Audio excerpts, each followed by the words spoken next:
Hello, everyone. Welcome back to the Grazy podcast. This is Grace. And Emma. And we have a special guest, Gabriella. Emma, do you want to introduce Gabriella? Yeah, so Gabby and I work together in nightlife, and interestingly enough, that's what today's episode is going to be about. We're talking about working in nightlife. We worked at gentlemen's clubs, maybe that'll come up somewhere along the line, and just our general experience working in hospitality. So, Gabby, if you'd like to go ahead and introduce yourself and let everybody know who you are.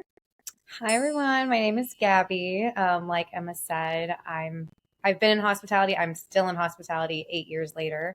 So here we are 8 years later. I'm still in the same occupation. And yeah, I live here in New York now. I bounced around between LA, Vegas, and New York. So I've worked in all three cities. So definitely a lot of interesting stories. Amazing. I'm so curious. I mean, I guess we can kind of get right into this, right? Mm-hmm. Like you just said you worked in all these different cities in hospitality. How did that come about? Like, where did you start? How did you end up moving? Tell us But everything. if you don't mind, what does hospitality mean? So hospitality to me is any food industry or nightlife driven industry. So alcohol and food, pretty much. I mean, obviously you can be hospitality, you can be hospitable in any workplace, right? But when I say hospitality, I specifically mean alcohol and food driven industries.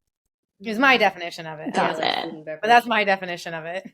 Yeah, I would agree with that. I think that hospitality, I think in general as an industry, like extends toward obviously just being hospitable and offering that as part of the experience. But yeah, a large focus of it is like food and beverage stuff specifically. You know, there's like even with hotels and stuff or something like that that offers the hospitality of like the service of being there in the space. There is definitely like a huge food and beverage component, I think, in the industry. Yeah. Got it. Thank you. Mm-hmm. Yeah. Agreed. So to answer your question, Emma, so I started in LA. That was my first hospitality job. And I started like anybody else. I started as a hostess, and then I was a server, and then I became a manager. And then I went into marketing because I didn't like being a floor manager. And marketing was just not for me. I absolutely hated it. I didn't understand it. I felt that it was very tough, I think, to kind of like pinpoint a market, which is what we were trying to do. And I found it extremely difficult. It just was not for me. And so when I moved to New York, I was actually, funny enough, I was supposed to move to Miami, and I was living in LA. I hated LA. And so my company was also based in Miami. So they were offering me a job in Miami. And funny enough, I ended up getting fired, ironically. And literally I was on my way home after being fired. And I was like, you know what? I'm moving to New York. Fuck it. I've always wanted to move to New York. I'm just going to do it, go off a whim. I don't care. And so I ended up moving to New York, and I was so anti going back into hospitality. I took like a bunch of internships. So, and I hated all of them. I went into like PR. I worked for a fashion firm, and I hated everything. So I was like, screw it, I'm going to go back. And at the time that I was doing these internships is when I worked with Emma. So I was obviously just trying to make ends meet. I was working there a few nights a week. I felt the experience, to be completely honest, as I'm sure Emma will agree, I don't want to say traumatizing, but definitely a lot of exposure to things that you wouldn't necessarily normally be exposed to, even coming from restaurants. That level of gentleman's club is just a very different world. So obviously I was as eager as possible to get out of that. And then I got offered a position from my STK. I was at STK. So from my STK experience, I got offered a different position. And this other position was like for a new restaurant. It was, glamorous in the beginning. It was great. And obviously, like everybody else, COVID hit. So I was at this job until COVID, and I loved my job. It worked me to the bone, and I did guest relations, but I loved it, and I loved the company. Even though I was making shit money, I didn't care. And I was meeting really cool people. And so it was exciting, and it was fast paced. And then COVID hit. Obviously, everything had a standstill. And I had gotten, funny enough, the day, like a week, 2 weeks before we had hit COVID, there was this gentleman that came into my job, and he was from Vegas. He worked for the Win, and he was like, I would love to hire you. I'm opening this new project. Like, you'd be great for it. And I was like, I'm never leaving New York. I'm going to be here till the day I die. Like, I was so anti-moving. And then obviously once COVID hit, I was like, okay, maybe that job's not such a bad idea, given the fact that no one knows what's going on in New York City. So I ended up taking that job. I moved to Vegas and I was there for about a year. Again, it was not a good fit for me. Vegas is a different animal of a place. Even with all the hospitality experience, it is the Wild West out there. It's the corporate Wild West. And so then I came back to New York. I kind of got back into the company that I was with before COVID. I was working there a little bit. And then again, it was just kind of temporary to get my feet back wet and, get to know the New York culture post COVID, And then I now landed myself at a new company. My new company happens to be a very well-known, prestigious company. It's definitely like the creme de la creme of anywhere I've ever worked. So this is a very new and challenging experience given it's a different breed. It's fine dining on a very different level. So that itself is even new to me that I'm doing now. I mean, personally, I have so many questions because I've never, like, what is a gentleman's club, to be exact? I feel like I'll let Emma, I feel like Emma was there longer than me. I feel like she has definitely a better understanding than I do. Mm. Yeah. So gentlemen's clubs, also known as strip clubs, I suppose, if we're just being transparent about it. But it's basically a club where like women strip and they take off their clothes while they dance, and patrons are pretty much, honestly, they're there for that. The way that Gabby and I worked together was actually in the food and beverage aspect of it. We were serving liquor and champagne and things like that. But yeah, that's fully what it is. It's interesting. It kind of reminds me a little bit of, not quite the same thing as like legalizing prostitution, because soliciting in a club is not legal. It's not like allowed. But it's probably like one of the closest things to like a modern day like basically sex work, without actually soliciting. So generally, like, just to give you a short example of the way it works, there's club like lounge area. It looks like any other lounge except maybe a little bit more gaudy and like ridiculous. It's dark just like any other club, and there's usually like a pole or two or three depending on the club that you're in. The girls will be rotated onto like dancing on the stage, and then you'll also see girls like giving lap dances on the what they call the floor, like regular club seating. And then there's also, I guess I can't speak for every club, but at least the clubs that Gabby and I were working at, there's like a private room section where you can go with a girl or however many girls you want to go with. And it's designed to just be like a more private experience, lap dances, and, you have your own server in the room and everything. And kind of to a point that maybe Gabby was alluding to, I think it's interesting because working in the club, you see certain like high caliber individuals really gravitate toward like private rooms, because the reality of it is that it does give you a little bit more discretion. You can be a little bit more discreet, especially being in a place like that. A lot of people that are high profile or like, well known in the world, whether it's celebrities, entrepreneurs, athletes, it doesn't really matter. They don't always want it known that they're there. Yeah. Just married people in general that don't want to be seen there. Yeah. Absolutely. Married people, like, yes. Oh man. That's a whole, I think, other aspect of the conversation of things that you get exposed to that maybe you're like, whoa, what the hell is going on here? Like, this is kind of like, the Wild Wild West out in Vegas. That's like its own little, anything goes. So there's some strip clubs where like there is really crazy stuff going on, and then you have some that are a little more strict. So it also depends on what gentleman's club you're working at, because it really can swing either ways. But when you said like Vegas was wild and New York was, like, what's the difference you're talking about? Yeah, I mean, in the sense of like, so where I worked, I can't speak for it now because I don't know what changes maybe have gone on, but it was a male dominated environment. Honestly, majority of hospitality is male dominated still, but specifically in the corporate world of what I was doing, it was very male dominated. And of my team, there were 2 women of like 20 males. So it was the ratio was completely off. And what they do in Vegas is that you get a much lower salary for a much higher commission. So your commission rate is crazy. But you're working in venues with like 100 tables. So there's kind of enough to go around for everybody and sell your butt off to make that commission. For where I was working, the struggle was not having enough capacity. I was in a very small venue. And so everybody could have a piece of commission. You could be working, let's say in a totally different venue. You're in the casino, right? So there's like 10 venues in a casino. You can be in venue A and still get commission off venue B. So let's say I'm in my venue. I have 20 tables to work with. I have 20 tables to sell. Anyone can come in and sell my tables, which completely screws my commission, right? I'm like, how am I supposed to make money if everybody else is selling my tables? And there was a double standard because when I was there, I said, well, am I able to make commission off other venues? And I was told no.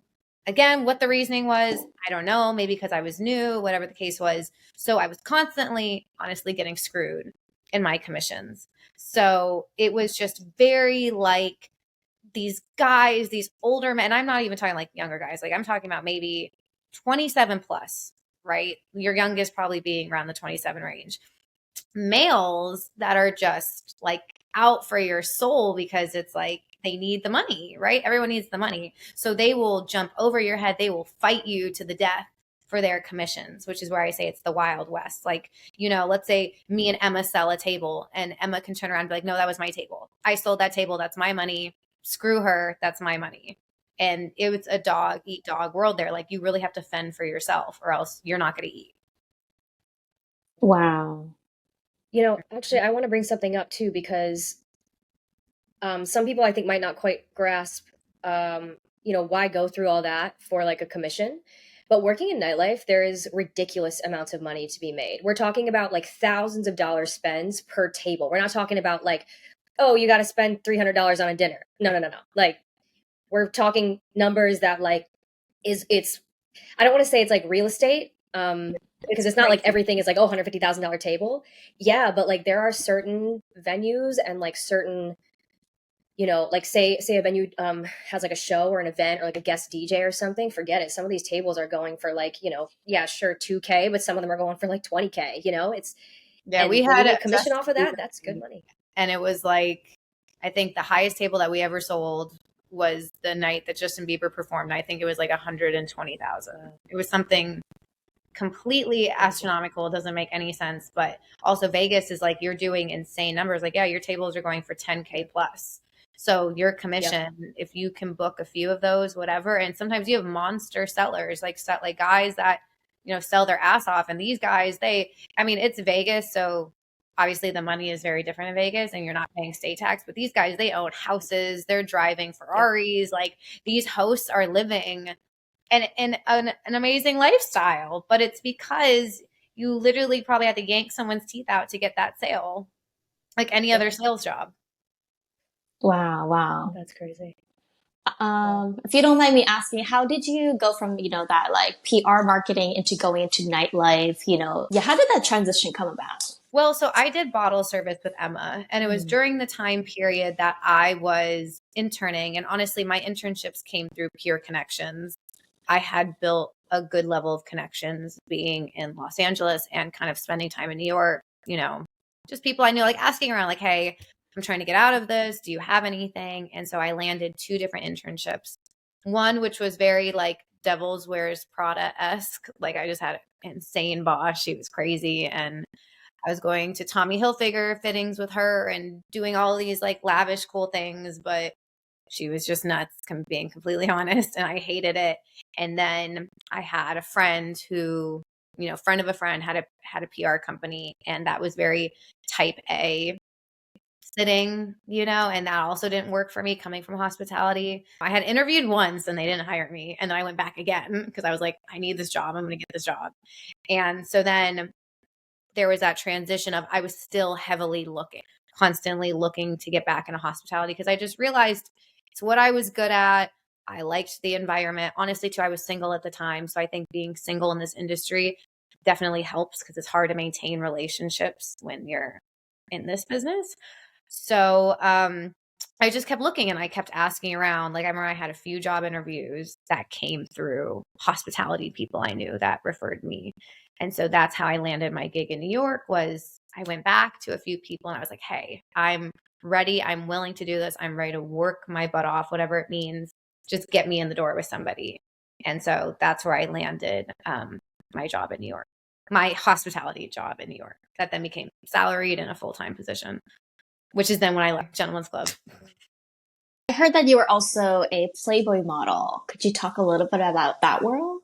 Yeah, so Playboy actually is very interesting what they're doing with their rebranding. So I had a girlfriend from high school and, beautiful African American girl, like she was doing recruiting. She still is doing recruiting for them. She's absolutely gorgeous. Why she's in recruiting, I don't know, because she's stunning. But they're doing this whole rebranding of like making it more of a lifestyle concept than more of a what it used to be, pretty much. I don't want to say sexualized, but it's more of a lifestyle brand. There's that sexual entity in it, of course, but it's more focused on, women being women, whether it's LGBTQ, like whatever it is, it's really about being comfortable in your skin. So my girlfriend approached me and was like, hey, like, we're doing these new platforms, we're doing these new things. Would you want to be involved? And I was like, absolutely. Like, I would never turn down something like that. I was like, of course. And so I met with their team. I was in LA. We had a really amazing photo shoot for their Christmas collection. And it was just a lot of fun. And it was seeing a lot of like bodies and faces that I think you wouldn't have seen, old Playboy. It's a lot of curvy women of color, like women with tattoos, like just very eccentric women. And so it kind of was like, of course, like an ego boost to me because I was like, this is amazing. You ask anybody, honestly, even 5-10 years ago, this would not have been a possibility.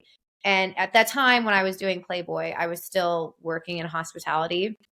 It just was very much on the back burner for me. I was making my Playboy gigs, definitely my focus. And it was a lot of fun. I loved it. I still stay in very good contact with them. And it was overall a very refreshing experience. I didn't plan on being a model. Like that wasn't my intention. It kind of just more fell on my lap and then I ran with it. And now I still do some projects here and there with different photographers. But again, I'm back in hospitality. And so I try to balance the two, but it can get a little tricky. Wow. So that old like Playboy mansion kind of idea went away and it's more like a lifestyle rebranded Playboy. Yep. There is no more like your typical like Holly Madison. It's very like if you go on their page, like it's a mix of everything. Of course you have your, beautiful blonde, big boobed girls, but now it's like you have really a mix of everything on there. It kind of appeals to everybody. So I'm curious, like, do you think that having worked in hospitality, specifically with like the whole gentleman's club thing, I get, like normal hospitality, right? Do you think that played a role in how open you were to taking that opportunity with Playboy, or do you think you would have taken it regardless? You know what I'm saying? I think, to be honest, speaking fully transparent, I have now a very like frowned look on gentlemen's clubs just because of my own experience and how I felt about it. I think I would have taken the Playboy gig regardless because if anything, there is something about me that like, for instance, like I'm married now. I don't know how I would feel about my husband going to a gentleman's club, quite frankly. Now, if he watches porn and watches Playboy, I don't give a damn. Go crazy, have fun. But I think I would have done it regardless because it has such almost like the background behind it is very inspiring and it's very, to empower women. I think sometimes, depending on the strip club that you work at, it can be, quite frankly, it can be a very degrading experience if you're not in the right strip club, and it can be very harsh. And so for me, like that kind of inspirational aspect isn't behind it. You know what I mean? So it makes it hard, for me to honestly like strip clubs at this point. But I love nudity. I love women being empowered, but I'm not the biggest fan now of strip clubs. Playboy, like you said, it sort of caters to like female women empowerment, right? Whereas I think strip clubs do a lot of like catering to men and what they need and what they want. And Exactly. like Gabby is saying, it can kind of easily like move into this space of being quite a degrading experience, like if you're not at the right club. And sometimes, you know, on top of that, if we're also being fully transparent here, like the people who run the club might not also have your best interest at heart either. And so then there's this weird dynamic going on where like you kind of are there fending for yourself, trying to make your money, but also stay in a weird way, like safe, you know?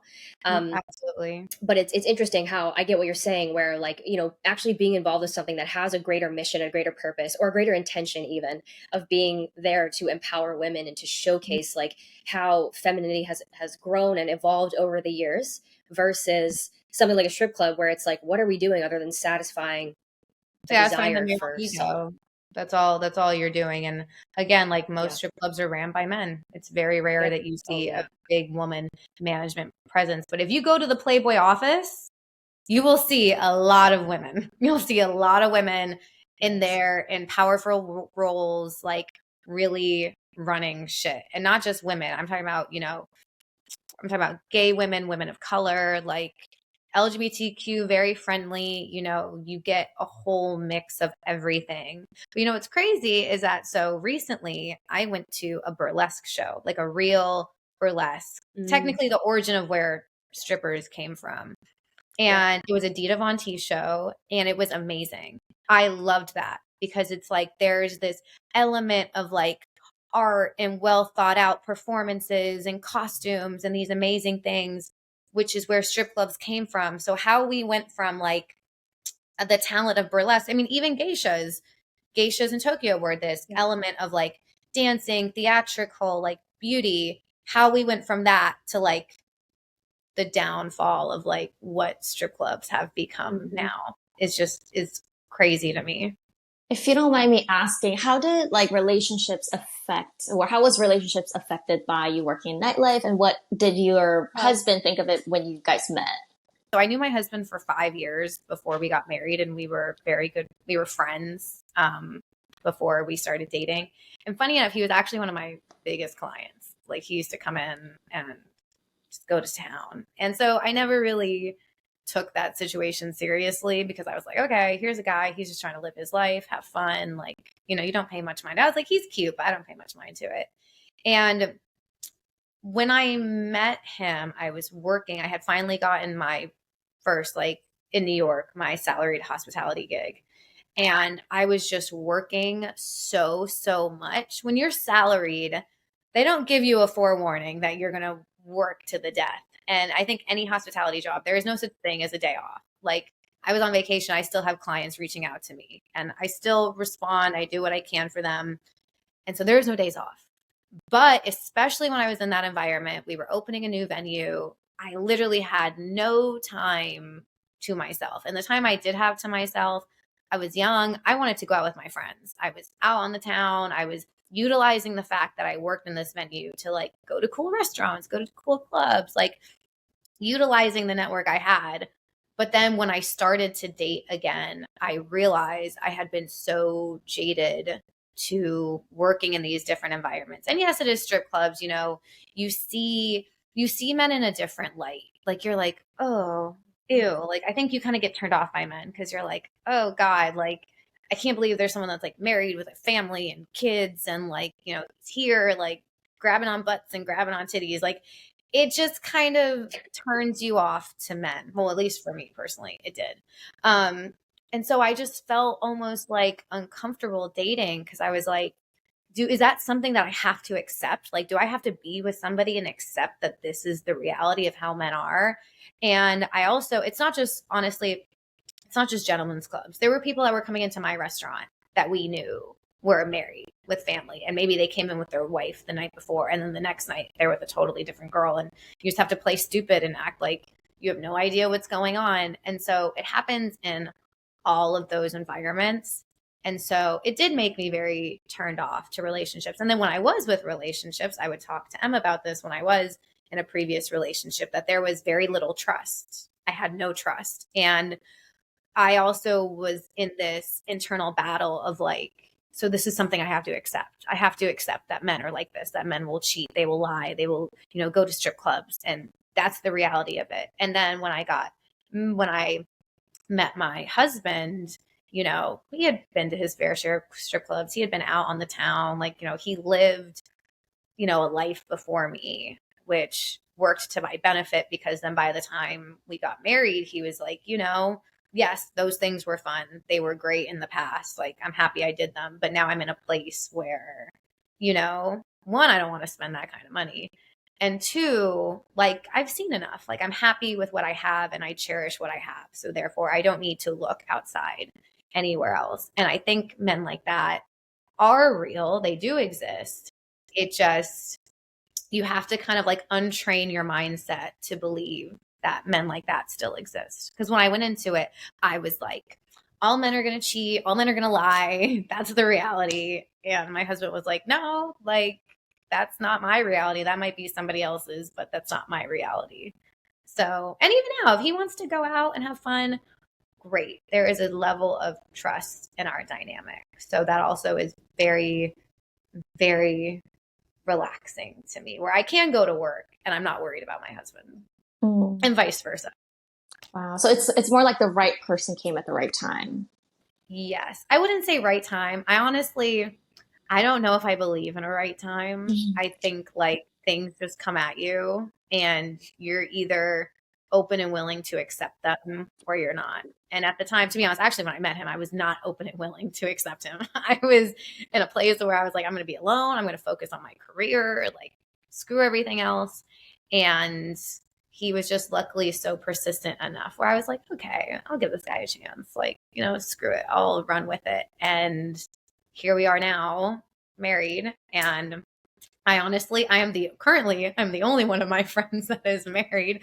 So I really thought I was the last person it was going to happen to, of all people, given my lifestyle and honestly having to grow and unlearn these bad traits that I had learned from hospitality, personal life, whatever. As Emma knows, because I would talk to her about this all the time. I was just losing my mind. Wow. I was losing my mind trying to accept what I thought men were, given my environment. Yeah, I remember a lot of those conversations. I think it was when you were living in Vegas when we were talking a lot about that. I was living in Vegas. Mm-hmm. Yeah, and just to kind of add on a little bit to what you're saying or whatever, I actually totally agree with everything that you just said, and I mean, at least regarding the image that you have of men, because I think I had that problem as well, where like when I first started working in the club, I kind of went through like this really kind of like dark time emotionally and like mentally, because we're very influenced by our environments, right? And like when you get into an environment like that and you see what you see, it truly does start to erode your sense of like reality. And I had asked myself the same thing that Gabby is talking about, like, oh my God, do I just have to accept that this is how men are? Like they come in, they're looking at me, they're like taking their wedding ring off, sliding it in their pocket. And I'm just like, sir, don't look at me like that when you're doing that. Like, but it's like, you see sides of men that you're just like, wow, I'm going to be alone forever. I want to be single forever if this is something that I will have to deal with. And I think it was really easy for me as well to kind of feel like kind of hopeless about it, to feel hopeless about relationships and about finding someone that doesn't act like this, or, I had this mentality that, oh my gosh, I guess every man, like puts on, like they live a double life. Every man must live some type of double life like this, where they're like a normal person, they have a family, pay the bills, everything's normal, white picket fence, whatever. And then in the nighttime, the devil comes alive, and they're out here getting totally like they're getting wasted, being reckless, like she said, grabbing on titties. And it's just like, oh my God. Yeah. It takes a lot of like you said, inner work, retraining your brain to understand that that's not like the reality. And I think it can take time for sure. I think there's a certain type of, I know Gabby had said like traumatizing kind of earlier. And I think in some cases it definitely can be. But yeah, I do think it can really color your perspective, and being able to remove yourself from that environment, I think is really one of the biggest like mind benders in the world, because you realize like the hole that you are in and like just the limitations around how you're perceiving everything around you. And then you step outside of it and you're like, whoa, okay, wow. I was like living in just like a wormhole for a minute here, a different type of reality for however long. And now that I'm out of it, and I see that there are like normal people in the world who, some of them have never even been to strip clubs, you know, they have no desire to even go to a strip club at that, you know, forget having gone and now not being into it. It's like, you know, but if I could also kind of play devil's advocate for that, I think that one thing that's beneficial is, especially maybe in your case, Gabby, I can't speak to your relationship, but the fact that, say, like your husband has been out before, you know, he's gone to parties, gone to clubs, he's maybe gone to gentlemen's clubs, whatever. In a way, there is that understanding, I think, that he has of like your perspective, right? At the same time, where I could see, for example, like I have been on dates with people who like have never been to the strip club. They've never entertained the idea. They don't even go to like regular clubs. And then you tell them that you are doing that or that you've done that. And they just like, it's like, they're just like, what the fuck is that? Like, oh my God, this is like a bad news, which I get. There's a stereotype, I think, around that, stigma around that type of work in general. No matter what role you play, whether you're an entertainer, a host, a server, it doesn't really matter. It kind of all gets colored the same way and gets grouped into the same box. But I do think that can be helpful, because some of like the better relationships that I've been in have been with people who have been to the strip club a time or two, but don't frequent them. And them having gotten a firsthand idea of like what actually happens there has actually enabled us to connect on a more deep level. Partially because I think they also understand that that's not a place that I would want to stay for the rest of my life, similarly to you, Gabby. But yeah, I totally. And also, like, I would rather be with someone that kind of got that.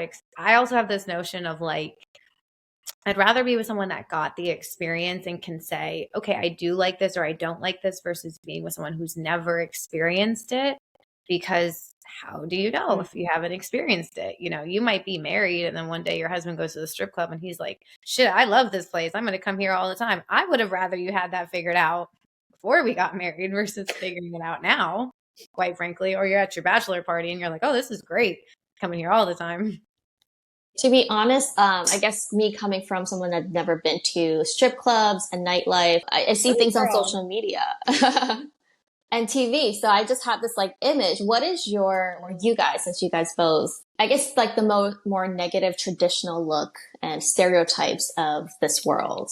So I will say, first things first, is I am not completely healed. I'm not sitting here saying that I have figured all this stuff out. There's definitely a lot of work that still goes into my relationship. But when I see the depiction of strip clubs, it's very like, honestly too, I don't know about everyone else, but every like strip club I've seen in a movie is not busy.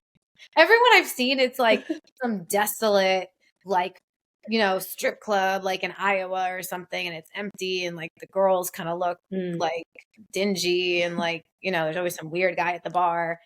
That's what I've seen. And I'm like, I have never seen a strip club like this in my life. I've seen, you know, maybe it's not completely crazy, but I definitely haven't seen a scary, desolate strip club in Iowa that looks like this. That I always see those in movies. I don't know why. It's always like the detective that's trying to interview somebody in a strip club and they go to this scary strip club. Like, okay, well, that's not reality whatsoever. Or you see the ones where it's so over the top where you're like, okay, that's also not realistic either. Kind of like a middle ground. They also don't show you all the scary stuff that goes on in the back rooms. That part too. Interesting. That also. I think it's interesting because the way that, say, media portrays a gentleman's club, you come up against the same thing that anybody would doing anything, which is the reality of what it is and then how people perceive it to be based on what the media projects. And I think that there are accuracies and there are also inaccuracies, like there would be naturally. I'll have to figure out if are we allowed to say this? But the movie Hustlers, right? Jennifer Lopez did this movie Hustlers with Constance Wu, whatever. Jennifer Lopez actually came to the club that we worked at to kind of like do some research and like some inventory on like, you know, what is this environment like at this day and age at the time that she made the movie, right? And I don't know if you've seen it or not, but there are certain aspects of that film that I think are pretty accurate. But then other aspects of that film that almost strangely pay homage to a time before now. I mean, I'm sure this still happens, but like, for example, right, in the movie, there's a scene where the girls like they make these drugs and they drug the clients, get them back to their house or wherever they are. I can't exactly remember. I've seen the movie like once. And they rob him. They take all his money, his watches, all his things. In the club, obviously, like, generally that type of stuff isn't happening generally because there's cameras, like, and if you drug a guy to the point where he can't even walk out of the venue, it's just too much of a headache. People don't want to deal with that. So most people are not going to take that risk inside the club, for example. However, I have heard, and I'm just saying I've heard this, I guess I can't verify because I didn't live it myself, but I've heard that back in the day before strip clubs became what they are, it was very, very common for, like that to be what the girls would do. They'd meet a guy maybe at the club, but then there'd be 3 or 4 of them working together, and that's what they would do. They would try to, they didn't have him invite them back to his home, whatever. They would all drug his stuff, rob him dirty, and then they're gone. So that's still a very big problem in Vegas. Not so much with strippers, but with quite frankly, a lot of escorts will do that, or guys will meet a girl at the bar and slip something in your drink, and the next thing you know, like they're in your hotel room, or they'll have a guy with them that then is ready to rob them. So that is still very much a prevalent problem, but not so much, I would say, in the strip clubs. I think that's more happening outside of the strip club. Yeah. Did you guys have any dangerous situation stories from your personal? Luckily, like, knock on wood, no. Thank God. I didn't have anything crazy, or at least I saw, like, I remember the only time that, like, I kind of worked a private room. I always joke with this about my husband. I just remember I walked in the private room and it was dark and all I saw were feet and condoms. And I was like, okay, you guys have a nice day. I'm gonna leave you guys to it.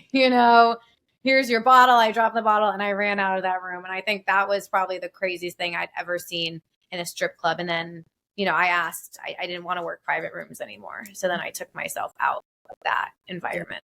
Wow. I think for me, the wildest experience that I ever had personally, I have had similar experiences to what Gabby's referencing, where it's like you walk in and you see some things that you maybe didn't want to see, and you're like, oh, I'm just going to Irish exit real quick right out of here. But I think for me, like one memory that stands out is there was one client that had come in, and this started happening a lot toward the end of the time that I was working at one of these clubs.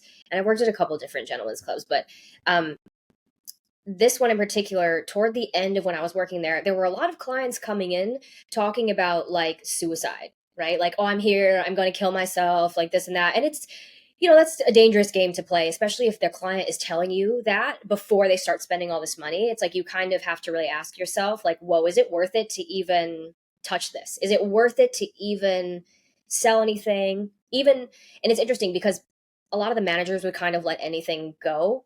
But those specific situations, like, they even had the managers sitting there like, oh, should we even risk this? Because tomorrow, if this guy winds up dead and like we're the last place that saw him, this could lead to an investigation that we don't want to be part of for probably pretty obvious reasons. Yeah. So anyway, I bring that up to say that I would say the most dangerous, if you will, experience that I ever had was this one client came in and he was struggling with his mental health. He had claimed, or he ended up revealing later down the line, but I had served him a couple times on the floor, seemed like a nice guy. And we had exchanged contact information for the purpose of like booking reservations, kind of similar to what Gabby does, trying to book tables and stuff like that out in Vegas. And long story short, the guy, I'm not really sure what happened, but he kind of started to like obsess over me in this really weird way. And he would show up at the club, like, unannounced sometimes, like the days that I was working, like asking for me, trying to look for me. He would text me like 60 times in a row, like right after he saw me, or like if he was about to head to the club, he would call me and like leave me all these really ridiculous, like 5-minute long voicemails. I think I still have them like on my phone somewhere. And it was just crazy. Like he would 1 minute be like, oh, I'm on my way to the club. Are you there? I like need to see you. I really need to see you. Like my life depends on this. And then 30 seconds later, he's like, oh my God, he's like, is this what all of you do at the strip club? Like, you make men think that you're in love with them or whatever. And it was very, very odd because I never gave him, at least to my knowledge, I never gave him that impression. I was very firm, like, hey, this is just a work situation. I made sure to be very clear on that via text and everything. Mm-hmm. And, come to find out later down the line that he did have like severe mental issues. He even like called the corporate office trying to be like, I'm going to get you all investigated for fraud and all this wild stuff. But that was probably like one of the more strange experiences I've ever had, where I genuinely had to wonder to myself, like, oh, is this guy gonna somehow figure out where I live and like show up outside my house or something? Like, it was a little bit weird. It wasn't quite a stalker situation, but it was a very odd situation, Wow. you know? Wow. And I feel like that's the problem with strip clubs too, is that us bottle servers, like, we are not selling a fantasy. Strippers are selling a fantasy. We are just there to sell the liquor and be nice and be friendly, provide hospitality, but it never goes beyond, or at least from, if you are a professional bottle server, it doesn't go beyond that point.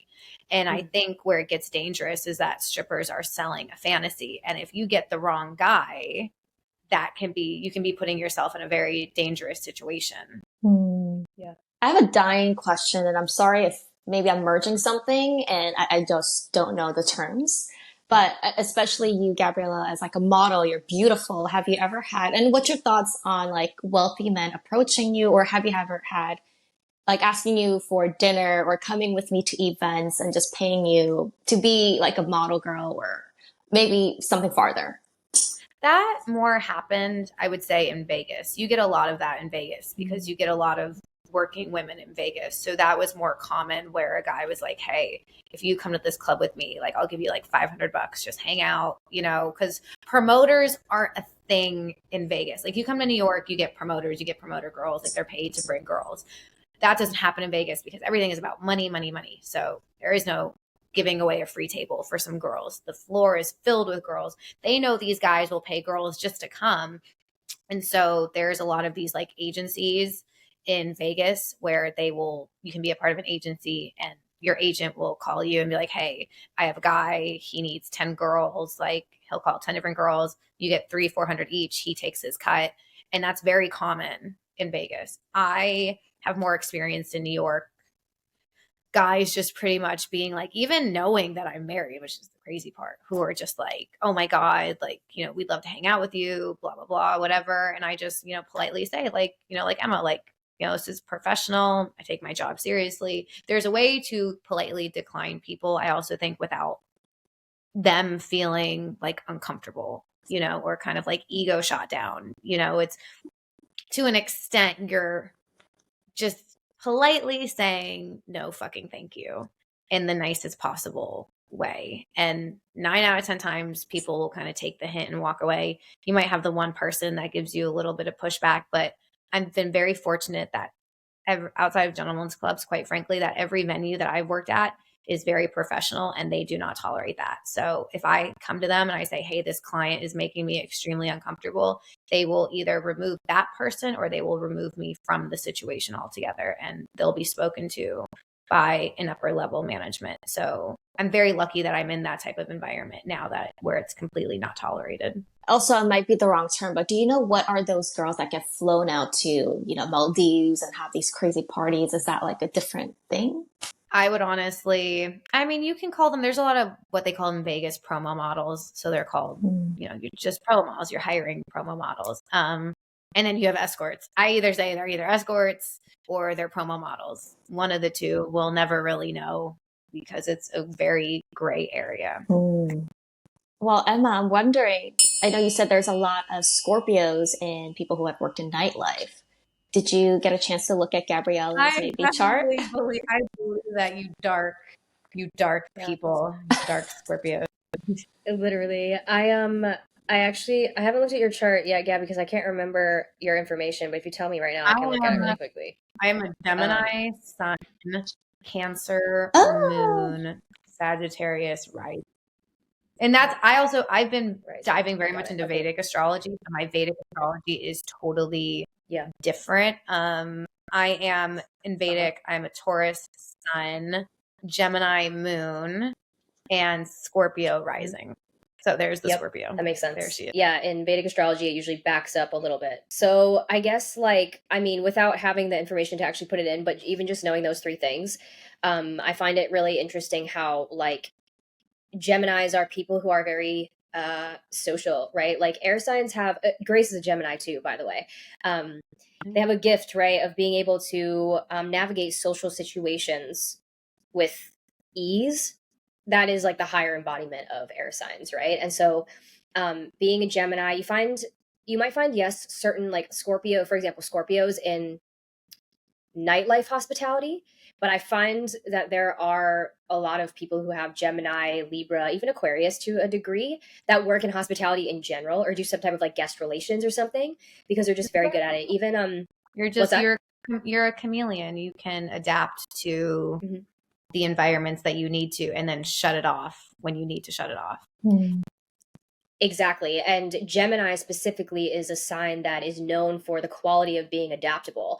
Having a Gemini sun and then say a Sagittarius rising, Sagittarius is the wanderer, the traveler of the zodiac. They like to go and experience different things, which really lends its hand to what you were saying about moving around all these places and like kind of having that attitude and that wisdom to just know that wherever you get dropped, you'll figure it out.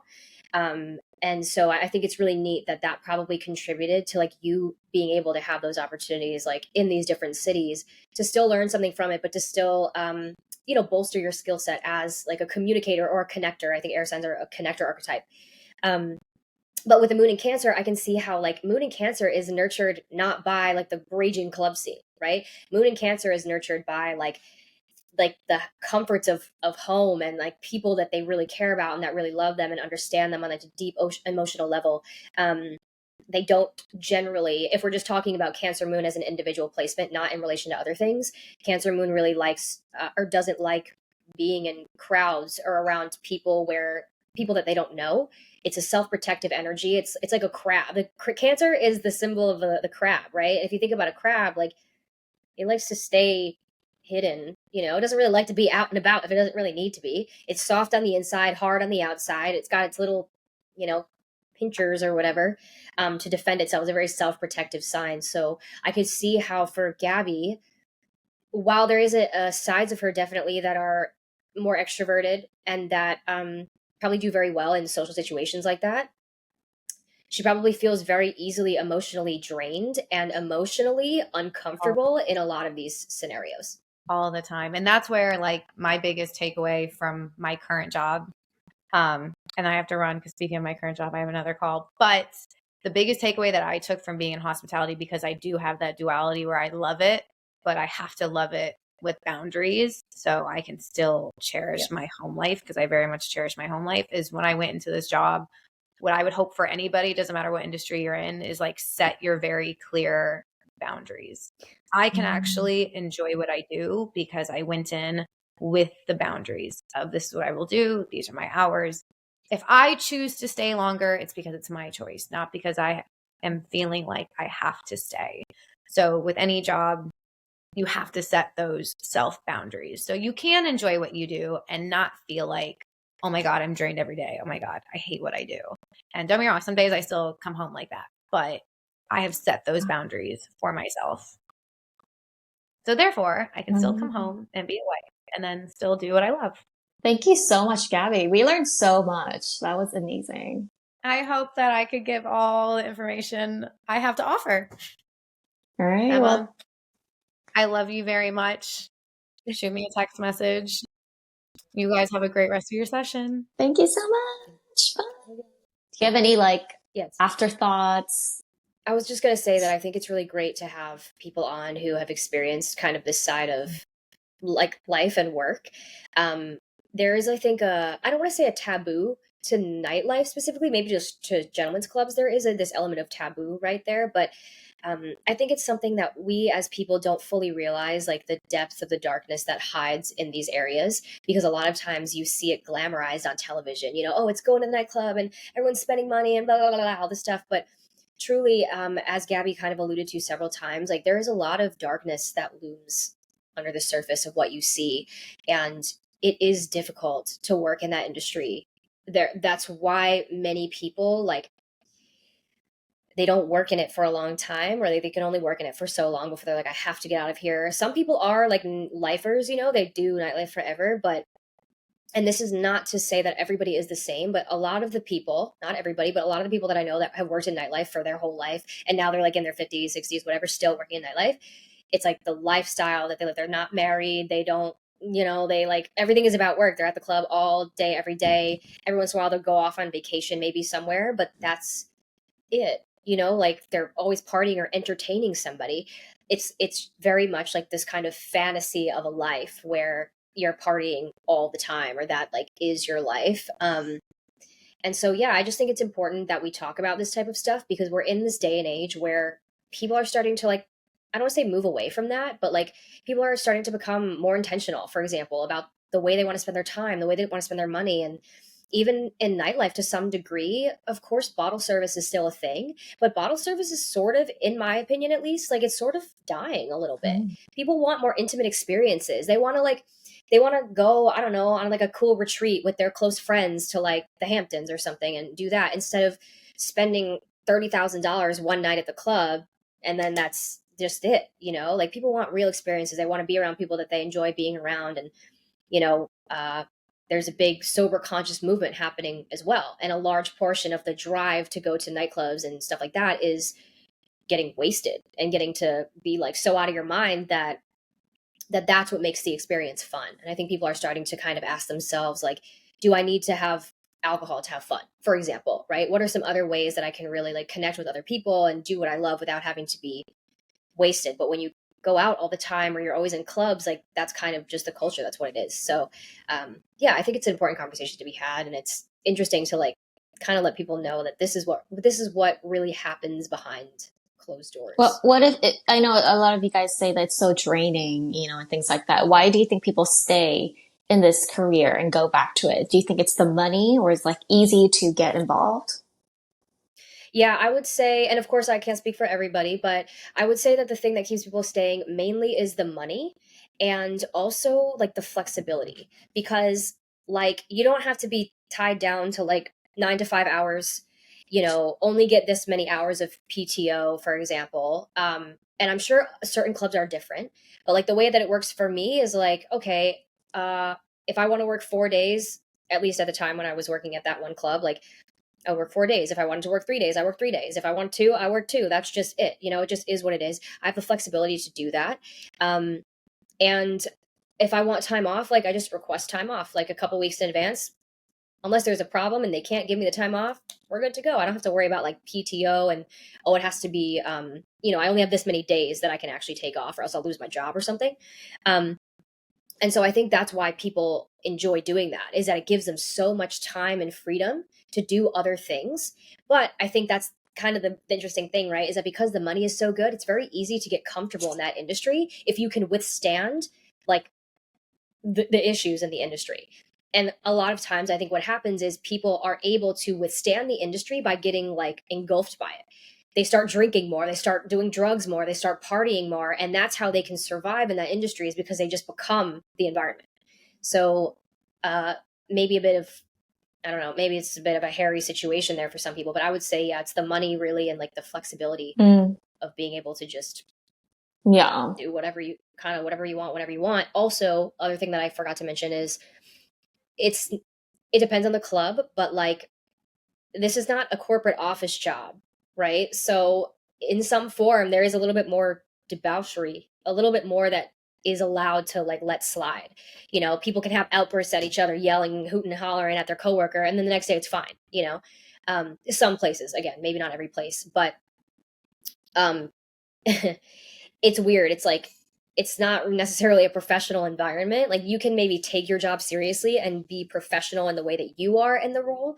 But generally speaking, like nightlife, nightclubs, like they're not necessarily considered professional environments. You don't have to like, oh, we have to cover, like the way that we dress. We have to have like our knees covered and our chest like all up to here. And, we can't use slang words. We have to be very professional. It's like in nightlife, no, it's like you basically get paid to party with these people. You get paid to like host a party. So it's also there can be an element of fun, if I'm totally honest. Like there is fun there.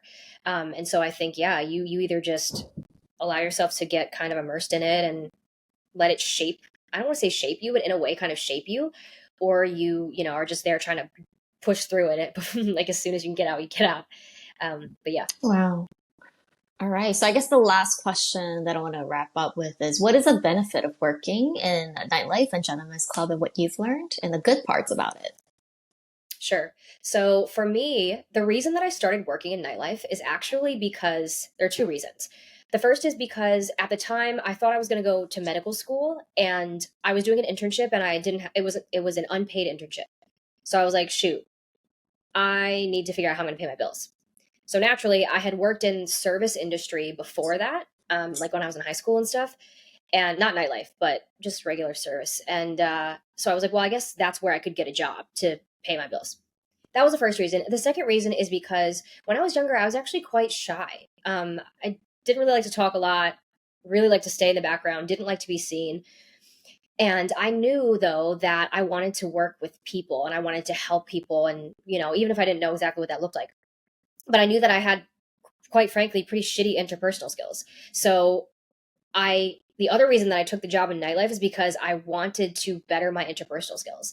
And so I willingly put myself in a vulnerable and uncomfortable situation for the growth that I would gain at the end of it. I wanted to learn, like, you know, how do I interact with people like on the fly? You know, how do I learn to um, cultivate an actual relationship with somebody, even if it's not romantic? Like, what other types of relationships can I build in the world with people? And what can, like, I wasn't even thinking about what can that do for me later necessarily. I was just thinking, I don't want to be awkward anymore. I don't want to be so uncomfortable when someone asks me a question that it's like crickets, you know?